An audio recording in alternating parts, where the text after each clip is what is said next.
Hey guys, thanks for joining me. I've been wanting to do a video about this topic for some time now. I planned on trying to do my first kind of paravlog video, but I figured this is going to be a better forum to talk about this. Mostly because I need my computer here to reference some of the things we're going to talk about and some of the issues that came up. But essentially this is about a local airport here in Northeast Florida, Jacksonville specifically, that was banning powered paragliders from operating out of there. The airport we're talking about is Hurlong Recreational Airport. It's out here on the west side of Jacksonville. It was a military training airspace, airstrip, airport, whatever you want to call it, that was built during World War II for Navy and Air Force training. In the 60s, it was donated to the city of Jacksonville and then taken over by the JAA, which is the Jacksonville Aviation Authority that runs all the airports out of Jacksonville. It's a Class G airport. They have a skydive operation out of there. They fly gliders out of there, just your general Cessnas and Pipers and things like that coming in and out. So when I made the decision I was going to get into powered paragliding, I found a good deal on some gear and I went ahead and bought the gear, and there were several months that went by before I was able to afford, both financially and time-wise, to do the training. So in that limbo period, I started educating myself on aviation in general. I didn't have an aviation background. I really had no experience in it whatsoever. So I started researching FAR 103 that we have to abide by, and our operation is guided by or governed by. And I also started looking at airspace. So reading sectional charts, learning how to read sectional charts, learning about airspace, where I could fly in and out of, what airspace I could go in and out of, and kind of how it all fit together. So I was very interested in being able to utilize Hurlong Airport because it's only like 10 to 15 minutes away from the house. It's super convenient. So in this limbo period, I reached out to Hurlong Airport over the phone and I said, I'm interested in starting to learn powered paragliding and I'm hoping to utilize the airport in the future. Is there any forms I need to fill out? How do I access the airport? Is there a certain area of the airport you prefer powered paragliders to operate out of?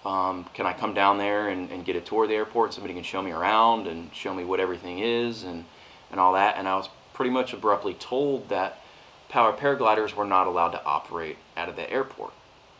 So not having any background in aviation, I just took it as fact. I took it for what it was. I just figured, I must have interpreted something wrong or looked at something wrong. It must be on my end. I'm wrong about something.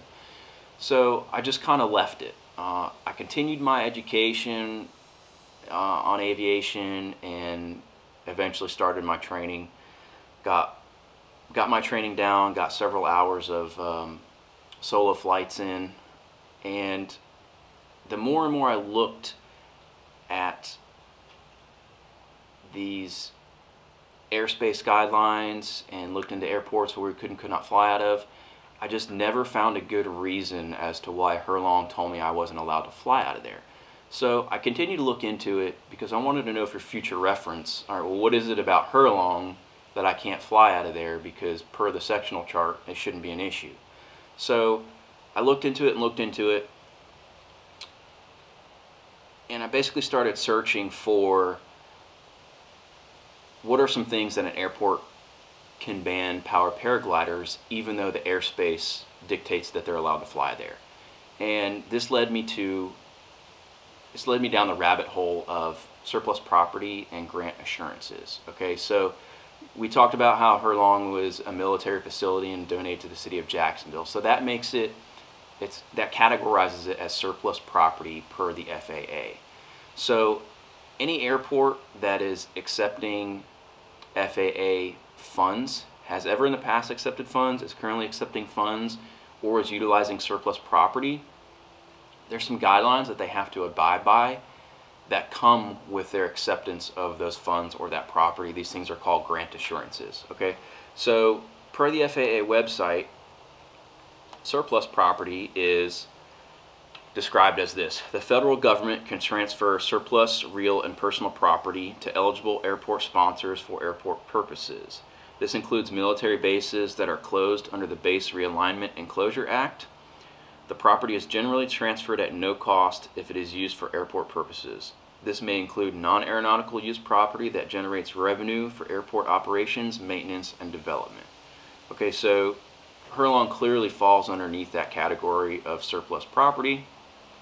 Therefore, there's some grant assurances, obligations that come along with using that property. So the FAA describes grant assurances as this: when airport owners or sponsors, planning agencies, or other organizations accept funds from FAA-administered airport financial assistance programs, they must agree to certain obligations or assurances.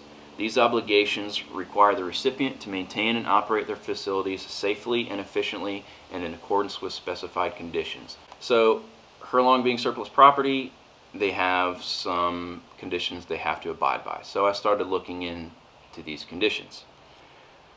And as I look through these conditions, these grant assurances, I basically look up a list of them and I start going through them. And I get down to assurance number 22, and it just, like, a light goes on. And it was blatantly obvious that Herlong was in violation of grant assurance number 22.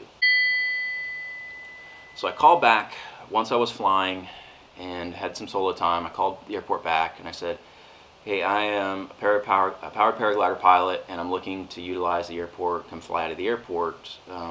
What do I need to know? What areas do I need to use? Same thing as the first call. Abruptly told again that, you know, I wasn't allowed to fly out of there. PPG in general was not allowed to operate out of there. So I then informed them, you know, I'd called before and you guys told me this, and I've done some research on it, and I don't believe that you guys are allowed to prevent me from coming and fly out of there. I don't think you're allowed to ban power paragliders in general. So he said, hold on. He transferred me to somebody else higher up in the chain of command over there at the airport. I got on the phone with that person and I said, you know, I've called twice now and been denied to fly PPG there, and I've done quite a bit of research on the issue, and I don't think you guys are allowed to be doing what you're doing. I don't think you're allowed to be banning me from flying there. So that person said, hold on. I don't know who they consulted with, but they came back a few minutes later and said that she believed they had permission from the FSDO in Orlando to ban powered paragliders. Well,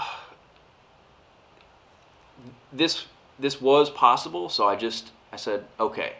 So I then started the long process of contacting the FAA directly. So within the grant assurances, in number 23, I believe it is, it says that an airport can discriminate against a certain aeronautical activity, but they have to prove it presents a safety hazard for the rest of the operation of the airport. Okay, so, and they have to demonstrate this and they have to present this to the FAA, and the FAA is the one that makes the final decision about whether or not they're going to be allowed to discriminate. Okay, so that decision does not fall with your local airport staff. If it's an airport that's on surplus property or has accepted or is accepting FAA funds and they have these grant assurances to abide by, your local airport manager cannot tell you, oh, you're not allowed to fly here, I'm the manager, I make the rules. It doesn't work like that. The FAA has to okay it. Okay, so she told me this. Having done research on the grant assurances, I go, okay, yeah, it could be a viable reason. So I'm going to reach out to the FAA and I'm going to verify this. So I started the long process of reaching out to the FAA. It was like a week-long process. I would call and somebody would tell me, oh, you need to talk to this person. I'd call, leave a message, wait a day or two for a call back. They'd say, oh, no, you need to talk to this person. Would call them, wait a day or two for a call back, and then they'd defer it to somebody else. I ended up getting pushed all around to ultimately pushed to the FSDO in Orlando, who then gave me the direct contact for the FAA program manager out of Herlong. Not the airport manager, but the FAA program manager. And his name was Richard Owen. So Richard Owen was very instrumental in getting this issue clarified and rectified.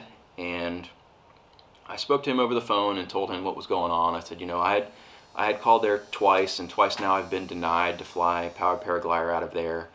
And by this time I had reached out to a bunch of other local PPG pilots in the area, and they had all been telling me the same thing. You know, I called last year, I called 2 years ago. As far back as 5 years is from my understanding that this has been going on.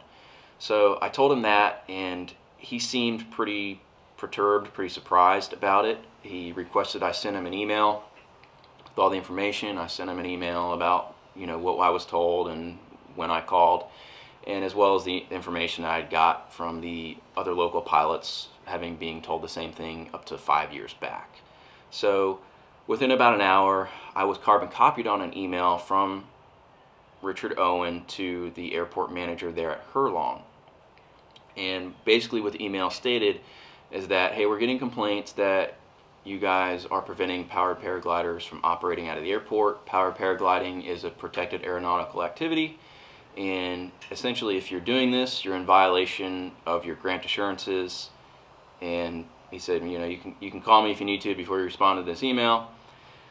A little while later, the airport manager responded to the email and said, no, we're not preventing powered paragliders from operating out of the airport or restricting any other aeronautical activities.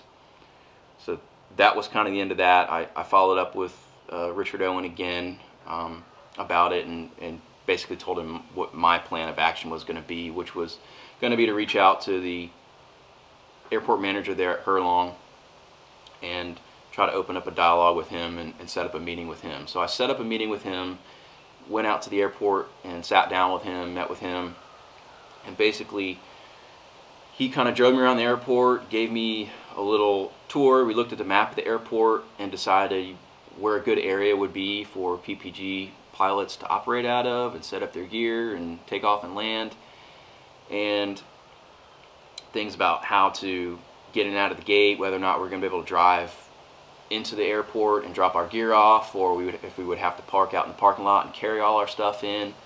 Kind of got all that stuff sorted out, and I just compiled it. I took a map of the airport and kind of labeled the areas where we're supposed to use, labeled the areas where we're supposed to access, and kind of pushed that information out to the local PPG community so we could start flying out of there and be in compliance with their wishes and kind of develop a good relationship or keep this new relationship healthy. So basically that was the end of it. PPG is now allowed to operate there. I've flown out of there 3 times since this. Each time I've driven to the gate, hit the button, they say hello, I said, hey, I just need to drive out there and drop off my PPG gear and then I'll be out, and they just open the gate for me. There's been no complaints. There's really been no issues so far. So takeaways from this: if you've got a local airport that is banning any type of aviation really that should be allowed there based on the FAA airspace guidelines and airport guidelines, I would first try to contact the airport and let them know that, hey, I want to operate out of there and I've been told no, but according to airspace and according to these guidelines I should be able to operate out of there. You know, what's the deal? See if they can give you an explanation for it, and if they can't give you an explanation for it, you know, maybe bring this, do your research, bring your research with you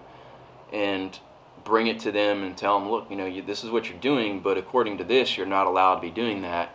See if you can get things handled at that level before you have to go contacting the FAA and go through the FAA to get help. I think that's always probably the better way to do it. In this case, I don't think that was working for, apparently what I understand, for 5 years now. Hurlong had been, you know, telling us that we couldn't fly out of there, and people had done other things to try to meet with them and get it back open, and they just weren't having it. So that was kind of the last resort, is reaching out and contacting the FAA and going the route that we did. And ultimately that ended up being the proper route, because now the airport is back open and we're allowed to fly out of there just like we should be able to. That's our right. That's what the law says. It's our right to fly out of there. And in my opinion, our rights were being infringed upon. And you know, if we sit back as a PPG community, or any aeronautical user, and sit back and just allow that to happen, just allow a local airport to make a rule that doesn't abide by the obligations and the assurances that are in place, that's the whole reason they're there. So they're there to protect us, so if we need to utilize them to keep our rights, then that's what we need to do. So if you guys have any more questions specifically about this story or this issue, or you need some more details, feel free to leave a comment or send me a message directly. I'm going to leave some links in the description for some of these FAA explanations for surplus property, for grant assurances, as well as I'll try to leave a PDF link for the actual list of all the grant assurances. So thanks for tuning in, thanks for hanging out with me, and safe flights.